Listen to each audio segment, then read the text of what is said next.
alaikum wa rahmatullahi wa barakatuh, mes chers frères, mes chères sœurs. Je me permets cette petite vidéo pour vous parler des 7 points qui, à mon sens, vont nous empêcher de nous aimer, d'aller mieux, d'aller de l'avant et de grandir. Ce sont des points que j'ai relevés tout le long de ma carrière par la grâce de Dieu auprès de gens qui souffrent. Et j'aimerais vraiment qu'on puisse s'arrêter 5 minutes dessus pour essayer vraiment de comprendre quels sont ces freins qui m'empêchent effectivement simplement d'être bien au quotidien et peut-être comment puis-je faire pour pouvoir y remédier et surtout, Inch'Allah. Donc le but étant de grandir, Inch'Allah, le but c'est d'en apprendre beaucoup mieux sur soi-même, Inch'Allah, pour pouvoir aller de l'avant. Et donc peut-être que la première des choses qui me vient à l'esprit, c'est penser effectivement que les choses peuvent s'arranger par elles-mêmes avec le temps, ou quand j'aurai une autre situation, ou lorsque mes enfants grandiront, j'en sais que ça ira beaucoup mieux, ou lorsque je serai dotée de plus de patience, ou être tout le temps dans un futur hypothétique en remettant au lendemain effectivement ce qui peut être réparé au présent. Et donc se remettre au lendemain, c'est vraiment toujours se dire non, là c'est pas possible parce que je suis malade, donc c'est compliqué. Et puis là c'est encore plus difficile parce que comme j'ai pas de voiture, donc c'est compliqué de faire ce que j'ai à faire. Et puis surtout de m'améliorer. Avec mes enfants, là ils sont bien trop petits. Quand ils grandiront, je commencerai à faire le travail que j'aime et puis je commencerai peut-être à me mettre dans mes projets, etc. En fait, sachez une chose, si vous n'êtes pas heureuse et heureux maintenant, là où vous êtes, comme vous êtes, avec ce que vous avez et ce que vous possédez et rien de plus, vous ne le serez jamais demain, malheureusement. Je pense que c'est vraiment très important de comprendre que c'est une fuite en avant, tout simplement, de se dire oui, c'est demain ça ira mieux. Ou lorsque j'irai ailleurs, dans un autre lieu, mais l'herbe n'est pas plus verte ailleurs, en fait, il faut comprendre ça. Ou lorsque mes enfants vont me quitter. Non, si vous n'arrivez pas simplement, si vous n'êtes pas arrivé à apprendre à vivre avec vous, avec vous-même, mais avec aussi vos déboires, avec vos fantômes, avec vos propres deuils, vous ne pourrez pas aller mieux demain. C'est important de comprendre ça. Et donc, première des choses, c'est vraiment se dire que, ok, à partir d'aujourd'hui, je vais essayer d'être dans le contentement, c'est-à-dire de me contenter de ce que j'ai, comme j'ai, et tout ce qui se passe autour de moi, et de me dire qu'effectivement, si tous ces gens qui sont autour de moi, et quand bien même ils ne me correspondent pas, peut-être qu'Allah Azzawajal, en me les envoyant autour de moi, que ce soit ma famille que je ne choisis pas, peut-être mon conjoint qui a changé avec le fil de temps, ou ma conjointe avec le fil du temps, et à partir du moment où ils sont dans ma vie, c'est qu'ils ont quelque chose à m'apporter, c'est qu'ils ont quelque chose à me dire, c'est qu'Allah Azzawajal a voulu effectivement que vous vous voyez en miroir à travers ces personnes-là pour pouvoir tahsno, pour pouvoir aller mieux, pour pouvoir m'améliorer au quotidien et pour pouvoir effectivement me réformer et aller de l'avant. Et donc, se dire que si je n'arrive pas dans cette situation-là à être heureuse ou à être heureux comme je suis, partir, ce serait simplement déplacer le problème. Je ne pourrais pas aller mieux ailleurs si je n'arrive pas à comprendre les déboires et ce qui m'habite et ce qui me rend malheureuse et malheureux aujourd'hui. Donc c'est vraiment à traiter chaque chose, que ce soit au niveau professionnel, au niveau affectif, au niveau familial. J'ai besoin effectivement de mettre des mots MOTS sur mes mots MAUX, d'apprendre à être bien avec moi-même pour pouvoir, dans l'action, même notre religion, alhamdoulilah, est une religion d'action, dans le sens où même ma prière, je la fais en mouvement et jamais dans l'inaction. Et donc c'est important vraiment de se dire, ok, je vais devoir faire en sorte, avec les déboires entre guillemets qui m'entourent et ce qui se passe, faire en sorte de pouvoir, parce que ce n'est pas demain que j'irai bien, c'est maintenant, tout de suite, avec ce que j'ai, ce que je possède, Inch'Allah, que je dois apprendre, en mettant des mots bien entendu sur ce qui se passe, apprendre à aller bien, sinon je n'irai jamais bien, à accepter ce qu'Allah Azzawajal m'a prescrit, accepter effectivement que parfois c'est peut-être ma façon d'être avec les autres qui fait qu'ils abusent de moi. Peut-être que je suis beaucoup trop gentille, peut-être que je ne sais pas dire non, que je ne suis pas dans l'affirmation de moi, que je n'ai pas assez confiance en moi. Et donc effectivement, une personne qui n'a pas confiance en elle-même a beaucoup de mal à avoir des relations saines avec les autres et a beaucoup de mal à s'aimer, donc à être heureuse. Donc il y a tout ça vraiment à se poser. Ce n'est pas demain que vous irez bien, c'est maintenant en prenant conscience et en agissant sur ce qui a été, sur ce qui me fait du mal au quotidien. Ça, c'est la première des choses. Rien ne sera mieux demain et votre bonheur, si vous ne l'avez pas aujourd'hui, vous ne l'aurez pas demain. Deuxième chose, pensez encore une fois que nous pouvons changer les gens. C'est important, vous le savez, mais c'est important de le répéter. Nous ne pouvons changer quiconque. Et encore une fois, ce fameux verset coranique où Allah Azza wa Jal nous dit Inna Allahu la yughayyiru qawman hatta yughayyiru ma bi anfusihim. Allah, avec sa grandeur et sa majesté, nous dit Allah lui-même ne change pas un peuple tant qu'il n'a pas changé ce qu'il y a dans son cœur. Et c'est dire que subhanallah, c'est dire que des femmes, des hommes qui restent auprès de personnes pendant 10 ans, 15 ans, 20 ans, et qui pensent réellement qu'avec le temps, ils vont finir par comprendre ou par changer. Mais non, en fait, je ne peux changer personne si lui-même ne veut pas changer. Et donc, c'est vraiment peine perdue, et c'est juste dilapider mon énergie au quotidien que de tenter de changer une personne. Et d'ailleurs, Einstein disait quelque chose de très juste, il disait « La folie consiste à faire exactement la même chose et à penser que nous allons obtenir un résultat différent. » Et je pense que c'est une phrase très très forte. Et des gens, parfois, malheureusement, sont dans le 15 ans, 20 ans d'attente, 30 ans, et ensuite me dit, mais en fait, il est pareil, ou elle est pareille, et elle ne changera pas. Mais oui, parce que si elle ou il ne veulent pas changer. Donc, l'important, c'est de m'adapter à la situation, m'adapter à la personne, soit effectivement, j'arrive moi-même à être dans l'acceptation de ce qui se passe autour de moi, et à faire fi de ce qui se passe autour de moi, et alhamdoulilah, parce que moi, je vais changer mon comportement, le comportement de l'autre va s'intriquer au mien, en fait. C'est ça qu'il faut comprendre. C'est-à-dire qu'à partir du moment où moi, je vais changer mon comportement parce que je vais être dans un comportement d'acceptation, par exemple, pas de résignation, ce n'est pas moi qui va vous pousser à la résignation, mes frères et sœurs, mais à l'acceptation, qui ont vraiment un mouvement différent. Résignation, c'est le début d'un suicide. Acceptation, c'est accepter pour mieux avancer, Inch'Allah. C'est ce dont on appelle, ce qu'on appelle le as-sabrun jamil, la patience, la belle patience, mais qui nous emmène à l'action. Et donc à l'action du changement, de l'amélioration, de tahassun, de Inna Allah ma'al muhsinin, Allah est avec les persévérants, ceux qui avancent et qui vont de l'avant et qui font au mieux.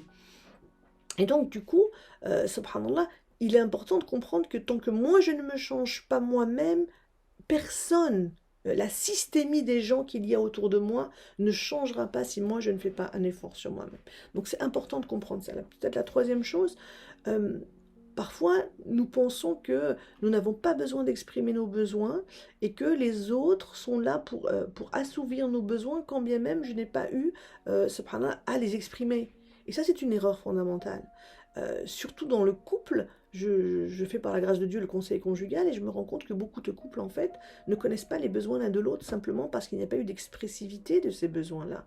Et surtout nous les femmes, hein, je le dis hein, en tant que femme, les femmes ont cette tendance à penser que l'homme doit comprendre ce que j'ai dans ma tête, doit comprendre mes besoins. Je n'ai même pas besoin de lui dire que c'est notre anniversaire de mariage et qu'il doit nous acheter, qu'il doit m'acheter un minimum de cadeaux ou ne serait-ce que des fleurs. Et là, il ne le fait pas et donc je suis en colère et donc j'attendais quelque chose, effectivement, j'attendais l'inattendable parce que, en règle générale, nos chers messieurs, il faut leur dire parce qu'ils ne le savent pas automatiquement, il faut leur dire les choses pour qu'ils puissent, ou leur rappeler les choses pour qu'ils puissent s'en souvenir parce que c'est comme ça, parce que nous sommes faits de telle sorte que la femme y pense, l'homme n'y pense pas, mais en même temps la femme veut qu'il y pense à ma place parce que moi j'y pense, et donc non, on rentre dans un cercle effectivement non vertueux qui va faire que je vais être mal parce que j'ai ce sentiment que mon besoin n'a pas été assouvi. Mais à quel moment est-ce que tu as pu l'exprimer, ma chère sœur, aussi, ton besoin? Ça c'est très important de comprendre ça. Nous avons souvent souvent en tant qu'être humain ce qu'on appelle l'illusion de la pensée commune. L'illusion de la pensée commune, c'est qu'en fait je pensais, mais moi, et ça je l'ai souvent en thérapie, mais moi je pensais que tout le monde pensait comme ça en fait. Mais c'est tellement logique, oui, mais ce qui est logique pour vous n'est pas logique pour autrui. Et donc, il faut comprendre que dans l'altérité, on peut avoir des comportements totalement différents de nous. Et que ce n'est pas parce que vous pensez comme ça, ou vous avez tel besoin, que les autres vont connaître votre besoin et automatiquement, donc, tenter de les assouvir quand même je ne les ai pas exprimés, vous voyez. Donc, c'est important, à partir du moment où je voudrais qu'une personne que j'apprécie, que j'aime, puisse répondre à mon besoin, puisque c'est un petit peu aussi le but du couple, hein, de pouvoir assouvir le besoin de l'autre, Inch'Allah, c'est d'abord effectivement de pouvoir l'exprimer. Exprimer son besoin, voilà, tel est mon besoin, tel est mon besoin, tel est mon besoin. C'est important pour que je puisse effectivement un jour être satisfait ou satisfaite du fait que l'autre assouvit mon besoin. Ça, je pense que c'est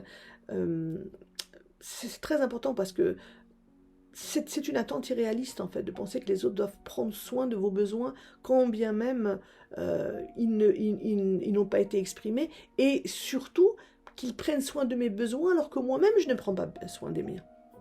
Et donc le but c'est déjà de prendre soin de ses propres besoins et puis de les connaître. En fait, mais quel est mon besoin inassouvi? Parce que, je vous le rappelle, à partir du moment où il y a violence, c'est qu'il y a eu besoin inassouvi. Violence faite à soi, violence faite à l'autre. Au moment où je suis dans un état de violence, d'accord, qu'elle soit verbale, physique, peu importe, ou d'enfermement, ou peu importe le type de violence, c'est qu'effectivement, il y a eu un besoin à la base qui n'a pas été entendu et donc inassouvi. Inassouvi, pardon. Et donc, du coup, ce qui est important de comprendre, c'est déjà, est-ce que moi, je connaissais mon besoin? Je connais mon besoin qui fait que quand telle personne me dit telle chose, je me sens attaquée en fait. Je me sens mal et je me sens en colère. Mais en fait, cette colère, elle correspond à quel besoin de ma part qui n'a pas été entendu par moi et qui n'a pas été assouvi. C'est cela en fait le but. Le problème du besoin, il est là. C'est-à-dire que nous avons tous des besoins et à partir du moment où nous ne sommes pas en adéquation avec nos propres besoins, c'est qu'effectivement je vais risquer de tomber dans la violence, donc en vouloir à l'autre, parce qu'il n'a pas entendu mon besoin alors qu'à moi-même je ne l'ai pas entendu. Donc c'est vraiment cette terminologie en termes de besoin, personne ne nous l'apprend. C'est-à-dire que ni à l'école, ni à la maison avec nos parents, personne ne nous a parlé de nos besoins. Lorsque nous étions petits et que nous pleurions et que nous arrivons, en règle générale, dans le meilleur des cas, c'est aller sèche tes larmes, et puis dans le pire des cas, c'était mais arrête de pleurer comme une fille en fait, surtout pour un garçon. Qu'est-ce qui t'arrive? C'est quoi? C'est pas grave, t'es juste tombé. Et simplement arriver vers son enfant et lui dire, mais en fait, quel est ton besoin? Pourquoi est-ce que tu arrives de l'école et que tu es si stressé, si énervé, si en colère? Que se passe-t-il? Quel est ton besoin à l'instant là et peux-tu me l'exprimer? L'expressivité des besoins. Nous ne l'avons pas appris malheureusement. Et donc du coup, aujourd'hui, nous sommes vraiment, nous mettons nos besoins à mal simplement parce que nous-mêmes, nous n'avons pas accès à nos propres besoins. Donc ça, c'est important de pouvoir se reconnecter avec ses besoins, ses propres besoins, et essayer effectivement de faire exprimer les besoins de l'autre pour qu'on puisse les assouvir. Et n'oubliez pas, je le dis régulièrement aussi, dans le couple, les couples qui vont loin et qui marchent, et je vous souhaite de tout mon cœur d'en faire partie, c'est que ce sont des couples qui non seulement connaissent les besoins de l'autre, mais les devancent. Mais les devancent. Peu importe par quelle manière, mais les devancent, Inch'Allah. Donc ça c'est important, donc au niveau des besoins. Et ensuite, peut-être aussi croire que les autres vont nous aimer, vont vous aimer et vous respecter, alors que vous ne le faites pas pour vous-même. Au-delà des besoins, il y a aussi cette notion de respect. Notion de respect de qui je suis, respect de ce que je vaux. Je parle très très régulièrement de valeur, parce que à mon sens, la valeur, c'est vraiment la base de l'estime de soi, de la confiance en soi et de l'affirmation de soi. Si je ne connais pas ma valeur, je ne peux pas m'affirmer. Et je ne sais pas dire non. Et donc, je vais être à la merci de quiconque veut bien m'utiliser.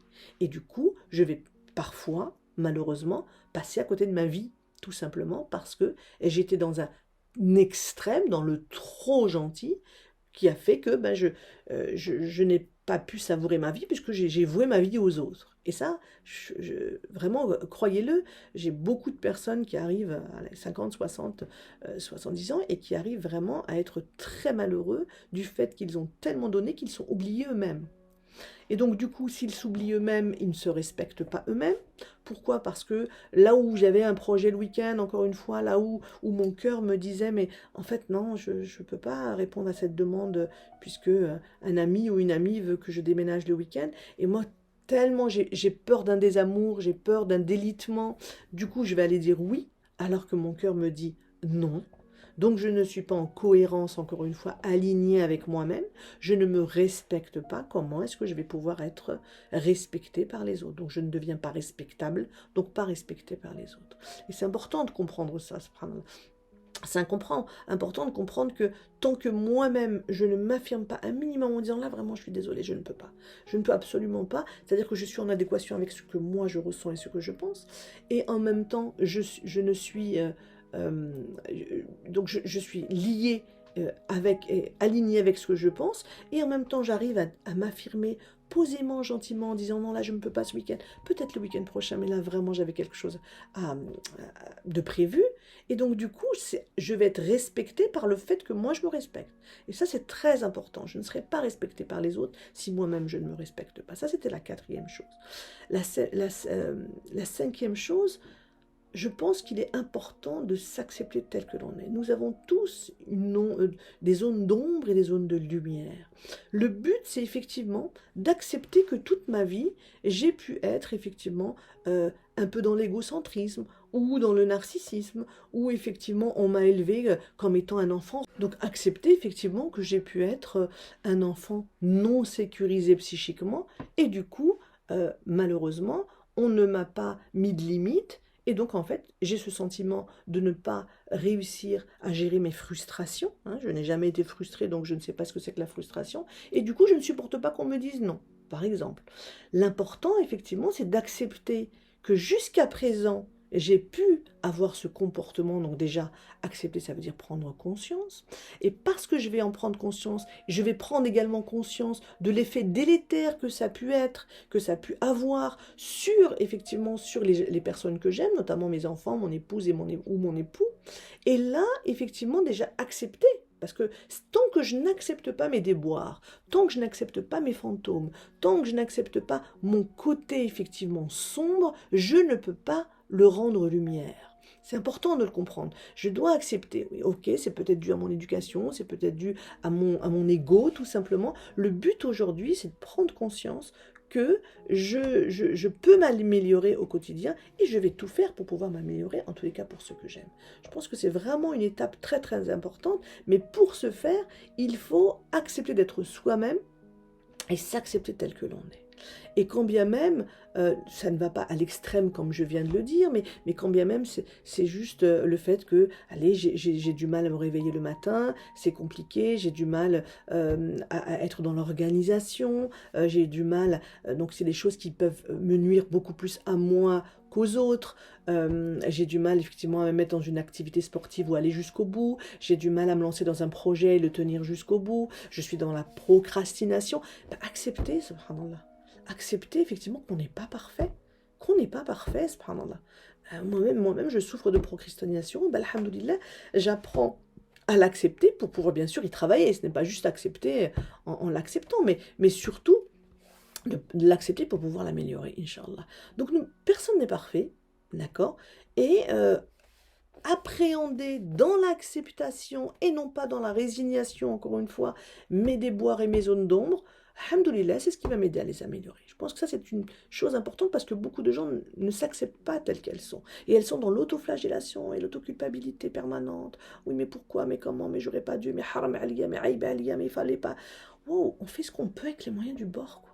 Subhanallah, la vie, elle est déjà assez dure, subhanallah. La vie, parfois, a raison de nous, n'ayons pas, subhanallah, effectivement, cette tyrannie envers nous-mêmes qui nous traînera vers le bas beaucoup plus que de nous aider à avancer, en fait. Ce n'est pas le but. Pas le but de s'auto-flageller, de s'auto-culpabiliser à longueur de journée. Et Dieu sait, subhanahu wa ta'ala, là où je reçois des gens dans cette auto-culpabilité permanente et qui fait qu'ils peuvent tomber dans l'auto-sabotage et vont saboter quand bien même elles ont cette capacité, ces personnes-là, à se faire du bien, ben non, elles s'auto-sabotent en fait. Parce qu'elles sont jamais assez bien, parce qu'elles sont toujours trop nulles, et parce que, un peu dans la continuité parfois de ce qu'on a pu nous dire lorsque nous étions petits, aussi. que nous sommes d'une nullité absolue, que tu es un bon à rien, tu es un deb ahmar, tu n'y arriveras jamais. Certes, ce n'est que des dires de nos parents. Et les dires ne sont en rien une réalité, en fait. C'est ça qu'il faut comprendre. Aujourd'hui, j'arrive à me réconcilier avec ma valeur, billah alaykoum. Et vous avez tous de la valeur, je ne cesse de le dire et de le répéter. Vous avez de la valeur parce qu'Allah Azzawajal, Allah Azzawajal, wa ma adraka ma Allah. Allah Azzawajal nous dit, j'ai, subhanallah, honoré le fils d'Adam. Ya ibadallah, Allah il nous honore et puis nous on s'auto-culpabilise, on s'auto-flagelle, Non, vous avez de la valeur et quand bien même jamais personne ne l'a vu, c'est à vous d'aller rentrer à l'intérieur de vous-même et de connaître et d'apprendre et de voir votre valeur s'il vous plaît. Vraiment dans cette introspection, faites des doigts et je vous jure que je vous répondrai. Demandez à Allah, demandez à Dieu Azza wa Jal de vous aider à être dans cette introspection pour pouvoir, Inch'Allah, devenir meilleur. Donc, un petit peu dans le même sens, peut-être la 6e chose, rejeter toute une partie néfaste qui est en moi, en fait. Encore une fois, nous ne sommes pas parfaits, d'accord? Et nous avons encore une fois toute cette zone d'ombre et cette zone de lumière en nous. Et donc, tant que je ne suis pas en paix moi-même avec cette partie de moi-même que je n'ai pas aimé toute ma vie, effectivement, parce que je procrastinais ou parce que je suis hypersensible. Beaucoup de personnes me disent, mais c'est une catastrophe, je suis hypersensible. Mais avant, effectivement, de voir de la rose ses épines, parce que beaucoup de gens ne se focalisent que sur l'épine de la rose, apprenons à humer le magnifique parfum de cette fleur juste extraordinaire qu'Allah nous a offert. Et effectivement, parfois, nous sommes tellement obnubilés par le verre à moitié vide, encore une fois, que nous n'en voyons pas les bienfaits, subhanallah. Et de cette rose, je vais y voir les épines, alors que c'est juste une création extraordinaire d'Allah, en fait. Subhanallah. Et du coup, je vais aller voir vraiment tout ce qui ne va pas en moi, en oubliant la lumière qui est en moi. Donc oui, comme je vous dis, c'est certainement, je vais aller l'accepter, mes déboires, mes mauvais côtés, mais juste pour pouvoir les contrecarrer et pour pouvoir y mettre de la lumière là où il n'y en avait plus jusqu'à présent, Inch'Allah. C'est vraiment, le but est là en fait. Parce que si par exemple je suis quelqu'un d'hypersensible, donc je le disais, quelqu'un d'hypersensible c'est juste quelqu'un d'extraordinaire parce qu'Allah lui a donné une sensibilité qu'il n'a pas donné à quelqu'un d'autre en fait. Et ces gens hypersensibles sont des gens en règle générale qui ont Allahu Akbar, qui ont un 6e sens. Ils ont une intuition ultra développée, subhanallah. Très très développée. C'est-à-dire qu'ils sont très très forts, subhanallah, dans le ressenti. Ils vont ressentir des choses que d'autres ne ressentent pas. Ils vont être dans l'empathie plus, dans l'ultra-générosité. Cette ultra-sensibilité, on arrive à en y voir que les déboires et le mauvais côté, alors qu'à la base, c'est un état de sensibilité au monde, mais hors norme en fait, hors pair. Et vraiment le vivre comme un cadeau plutôt que de se dire oui mais à chaque fois que je vois un film ben je pleure pour n'importe quoi, n'importe quelle scène va me mettre en larmes, va me mettre hors de moi. Oui mais en même temps ben, alhamdoulilah que tu puisses pleurer en fait. Doumou ar-Rahma, c'est juste extraordinaire. Vous savez qu'Allah Azza wa Jal, dans une des doigts à faire, c'est A'udhu billah min aynin la tadma wa min qalbin la yakhsha. Subhanallah. C'est-à-dire que Allah Azza wa Jalla, il nous dit, mais Mohammed alayhi salam nous faisait des doigts en nous disant, mais Ya Rabbi, éloigne-moi du fait d'avoir comment dire, des yeux qui ne pleurent jamais.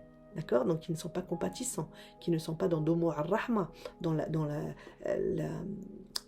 c'est dur entre le français et l'arabe, pardonnez-moi, entre la larme de la miséricorde en fait. Donc ce qu'on demande c'est d'avoir une larme de miséricorde, de pouvoir effectivement assouvir effectivement sa tristesse à travers la larme, alhamdoulilah, et d'être ultra sensible, ne serait-ce qu'à une parole de Qur'an al-Karim. Et donc cette ultra sensibilité là, elle doit être applaudie en fait, beaucoup plus que dénigrée ou rejetée. Et beaucoup de personnes sensibles me disent non mais c'est pas possible, je n'en peux plus de cette... Alors que si seulement je pouvais la voir comme étant un khair, le cœur, pareil dans la même dua, c'est Ya Rabbi, protège-nous d'avoir un cœur tellement dur qu'il ne soit pas dans la concentration et dans vraiment l'appréhension de tes paroles, subhanallah, pour pouvoir méditer dessus et en pleurer. Vous voyez, c'est-à-dire que les gens ultra-sensibles, à mon sens, sont des êtres d'exception. Mais aujourd'hui, dans cette société où, subhanallah, tout va tellement vite, où il n'y a plus la place du tout pour les émotions, pour l'émotif, malheureusement, ces personnes-là vont être dénigrées. Oh, toi, t'es trop sensible. Oh, toi, de toute façon, t'es trop dans l'émotion. On peut à peine te parler que ça y est, que tu te mets à pleurer. Oui, et alhamdoulilah, en fait. Subhanallah, ne soyons pas, et surtout n'abdiquons pas face à la tyrannie de cette société qui voudrait que nous devenions des robots, en fait. Et ça, c'est important. Donc, c'est quelque chose qui, en vous, qui vous fait, certes, probablement du mal, mais qui, en même temps, doit être célébré en vous parce que vous avez des capacités intuitives que d'autres n'ont pas, en fait. Que d'autres n'ont absolument pas. Donc, vraiment, cette hypersensibilité, à mon sens, wallahu a'lam wa ala, elle doit être applaudie plus qu'autre chose. Nos prophètes, alayhi wa sallam, étaient des gens ultra sensibles, étaient des êtres d'exception. Et donc, pourquoi vous considérez, vous, les ultra sensibles et les hypersensibles, comme des êtres à part, comme des êtres qui n'ont pas leur place, alors que vous êtes des êtres d'exception? J'en suis persuadée, mes chères sœurs et mes chers frères. Ça peut être des sœurs, ça peut être des frères, et ça peut être des enfants et des adolescents. Donc c'est que déjà, ils ont la prémisse, ces enfants-là, et vos enfants, les prémices des personnes d'exception qui ont cette ultra-sensibilité-là, et donc cette ultra-empathie, cette ultra-sociabilité, cette ultra-générosité face à l'autre, en fait, face à l'altérité. Et c'est juste extraordinaire, Inch'Allah. Et enfin, peut-être dans la droite ligne de ce que je disais, ça sera le 7e point, arriver à croire, beaucoup de personnes croient qu'ils ne peuvent pas être aimés, qu'on ne saurait les aimer à cause de leurs failles. Et par exemple, l'ultrasensibilité. J'aime à en parler parce que je vois beaucoup trop de personnes, trop de personnes qui arrivent avec leurs enfants en me disant oh, il est beaucoup trop sensible, elle est beaucoup trop sensible, je n'en peux plus, je ne sais plus quoi faire, c'est très difficile, etc. Comme si c'était devenu réellement une tare. Mais c'est vrai qu'effectivement, ce sont des enfants qui vont être maltraités à l'école, qui vont être même parfois harcelés, qui vont avoir très peu d'amis parce que beaucoup trop sensibles, certes. Mais si vous, en tant que parent, vous leur dites non mais ne t'inquiète pas, si tu n'es pas aimé, effectivement, ce n'est pas parce que tu es hypersensible. Cette hypersensibilité, il faut la vivre vraiment, mon fils et ma fille, comme un don d'Allah Azzawajal, un vrai don d'Allah. Si effectivement, c'est parce que tu n'arrives pas à connaître ta valeur et tu n'arrives pas à t'affirmer et tu n'as pas assez confiance en toi. Ne mélangeons pas l'hypersensibilité des enfants et des adultes avec effectivement la non-confiance en soi. Parfois, on a le sentiment que si on est rejeté, c'est parce qu'on est hypersensible. Non, c'est parce que l'hypersensible n'aura pas confiance en lui et ne connaîtra pas sa valeur. Tout ce que je suis en train de vous dire justement, et pensera que c'est une tare, et du coup va se retirer, et du coup va être la risée des autres, que ce soit à l'âge adulte ou dans l'enfance ou dans l'adolescence, vous voyez. Donc vraiment faire grandir nos enfants en disant mais c'est juste exceptionnel. Et déjà en être persuadé, puisque nous sommes l'exemplarité même de nos enfants, donc être persuadé déjà que être hypersensible, c'est quelque chose d'extraordinaire, tout simplement. Et que quand bien même je vais pleurer à n'en plus pouvoir pendant 1h30 face à un film, eh bien je vais pleurer. Ok, être dans l'acceptation de qui l'on est, de qui l'on est et de nos déboires. Et assumer ce qu'on peut appeler notre part d'ombre, d'accord, et ne pas avoir peur d'être rejeté à cause de cela aussi, ça c'est très important. Parce que non, malgré effectivement qu'on peut avoir des déboires, et nous avons tous des déboires, subhanallah, l'important c'est que la lumière prenne plus de place que le côté sombre de chacun d'entre nous. Et c'est comme ça qu'effectivement que je vais pouvoir, parce que je vais assumer cette part effectivement, et cette hypersensibilité ou cette procrastination, ou les choses que je n'aime pas en moi, je vais quand même les assumer et faire en sorte d'y travailler, et c'est pour cela que je vais être aimée malgré tout, en fait. Beaucoup de gens me disent d'une façon, telle que je suis, je ne trouverai jamais de mari. Beaucoup de célibataires, malheureusement, qui sont en grande souffrance, me disent, mais de toute façon, qui va vouloir de moi? Oui, mais ça part déjà d'un sentiment de non-connaissance de sa valeur, en fait, tout simplement. bien au-delà. Et donc, ce n'est pas parce que, effectivement, j'ai tel ou tel déboire que je ne vais pas m'aimer, je ne vais pas être aimé par l'autre, c'est parce que moi déjà je vais dégager un sentiment négatif vis-à-vis de moi qui ne va pas attirer les bonnes personnes tout simplement. Parce que un temps soit peu, lorsqu'on tombe amoureux, ben on tombe amoureux d'une personne qui déjà a confiance en elle, un minimum. Un minimum, et c'est ce que je vous invite à faire, c'est ce que je vous souhaite de tout mon cœur. Mais déjà, point d'estime de soi et de confiance en soi, si déjà vous ne connaissez pas votre valeur, et sachez que vous en avez de la valeur. Chacun d'entre nous a une valeur. Chacun d'entre nous possède par la grâce de Dieu des ressources. Parce que Allah la yadlam. Inna Allah la yadlimu Allah ahada. Fait sorte dans la sourate de la caverne, Allah a dit, mais mais Allah ne fait du mal à personne en fait. Donc ce n'est pas possible qu'il aurait pu donner un potentiel à quelqu'un et pas à l'autre. Donc vous l'avez tous, sauf que parfois il est complètement recouvert sous la poussière et que vous ne voulez pas le voir, et parce qu'on ne vous a jamais dit qu'il était là. Donc allez le chercher au fin fond de vous, et vous connaîtrez votre potentiel, et vous connaîtrez votre valeur, et Wallahi al-'aliyul 'azim, vous en avez, quand bien même il est totalement différent de celui du voisin, du frère et de la sœur, mais vous en avez. L'important c'est de se réconcilier avec, Inch'Allah. Et quel est le mois le plus adéquat, adapté pour cela? C'est le mois dans lequel nous rentrons, Inch'Allah. Je vous souhaite les meilleurs, mes chers frères et mes chères sœurs. Inch'Allah, beaucoup d'apaisement du fin fond du cœur, Inch'Allah. Et surtout, un Ramadan illuminé, bi'idna rahman. Barakallahu fikum.